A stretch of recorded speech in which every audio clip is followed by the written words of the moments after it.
ఆనాడు ఉండేనా sir chance కుల నిర్మూలనకి? అంటే అంబేద్కర్ కుల నిర్మూలన జరగాలని అంబేద్కర్ కన్నా ముందే పోరాటాలు జరిగాయి కదా. మహాత్మా జ్యోతిరావు పూలే లాంటి వాళ్ళే పోరాటం చేశారు. కానీ జరగలేదు. కనుక అంబేద్కర్ గాంధీతో చేసిన వాదన అంతా కూడా ఏమిటి అంటే భారతదేశంలో మనుషులని వేరు చేస్తున్నది వర్ణ వ్యవస్థ, మనుషుల్ని విడగొట్టింది కుల వ్యవస్థ. ఈ కుల వ్యవస్థ వర్ణ వ్యవస్థను నిర్మూలన చేయడం కోసం నువ్వు ప్రయత్నం చేయాలి, అప్పుడే మనుషుల మధ్య సమానత్వం వస్తుంది అని చెప్పి ఆయన అంబేద్కర్ పోరాటం చేశాడు. సరే, ఆ తర్వాత హరిజన్ అనే పదం వాడొద్దన్నాడు అంబేద్కర్. ఆయన ఏమన్నాడంటే డిప్రెస్డ్ క్లాసెస్ అన్నాడు. డిప్రెస్డ్ క్లాసెస్ అంటే అణిచివేతకు గురైనటువంటి వాళ్ళు అన్నాడు.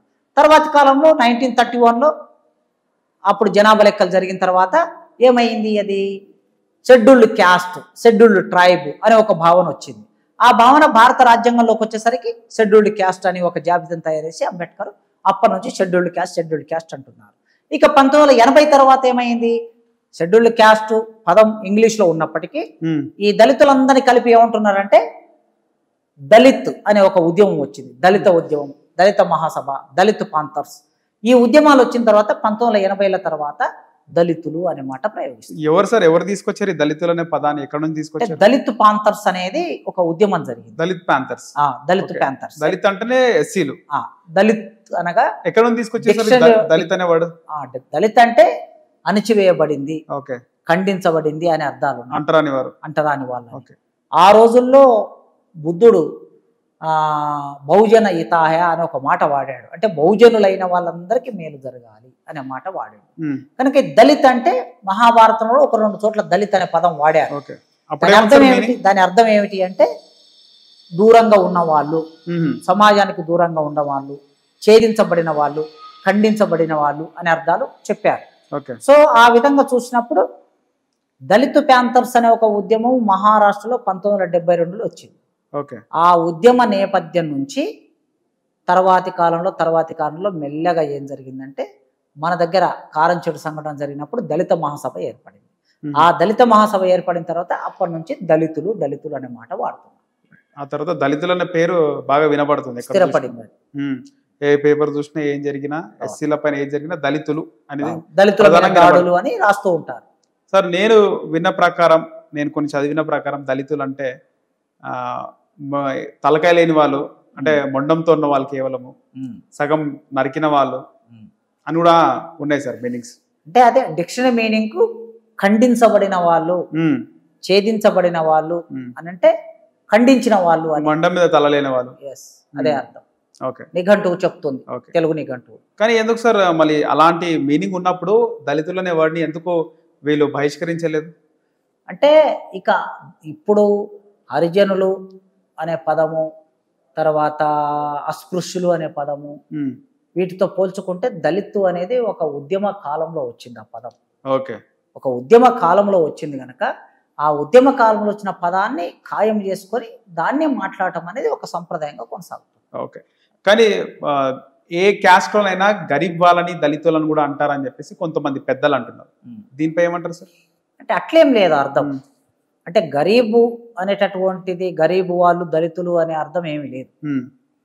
దళితులు అంటే ఒక స్పష్టంగా మన చట్టాల్లో కానీ అన్ని చోట్ల రాయబడింది ఏంటంటే షెడ్యూల్డ్ క్యాస్ట్ వాళ్ళని ఉద్దేశించే దళితులు అనే పదాన్ని వాడి అంతే. సార్, మీరు ఇంకోటి కూడా అన్నారు ఇంతకుముందు, మహాభారతంలో అప్పటికి దూరంగా ఉన్న వాళ్ళు ఉన్నారు, అంటరాని వాళ్ళు ఉన్నారు అన్నారు.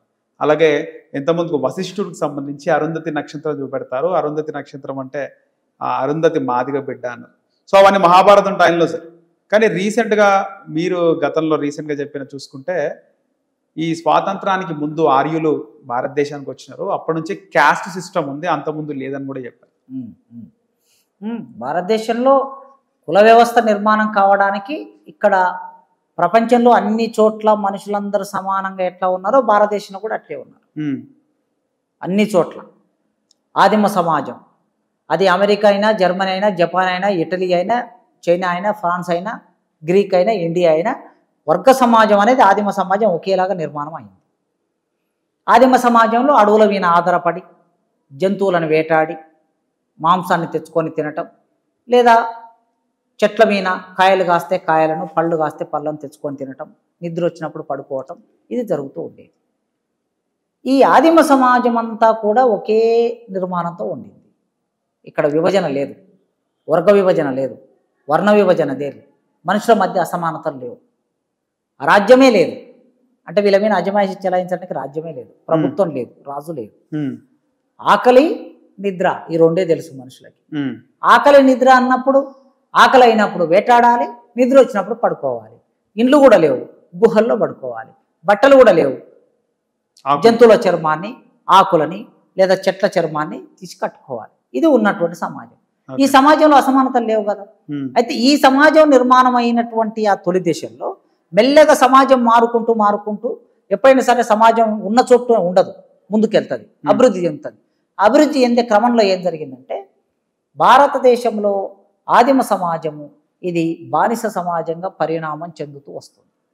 ఈ బానిస సమాజంగా పరిణామం చెందుతూ ఉన్నప్పుడు మెల్లగా వేరే దేశాల నుంచి ఇక్కడికి కొందరు వలస వచ్చారు. అప్పుడే బిఫోర్ మహాభారతం వలస వచ్చారు. ఆ వలస వచ్చినటువంటి వాళ్ళు అప్పటికే గుర్రం మీద స్వారీ చేసి, గుర్రం మీద స్వారీ చేయటం, గుర్రాన్ని ఉపయోగించడం అనేది మానవ జీవితంలో ఒక పెద్ద గెంతు లాంటి మార్పు అది. ఎందుకంటే గుర్రం వేగంగా ప్రయాణిస్తుంది, పరిగెత్తుతుంది కనుక.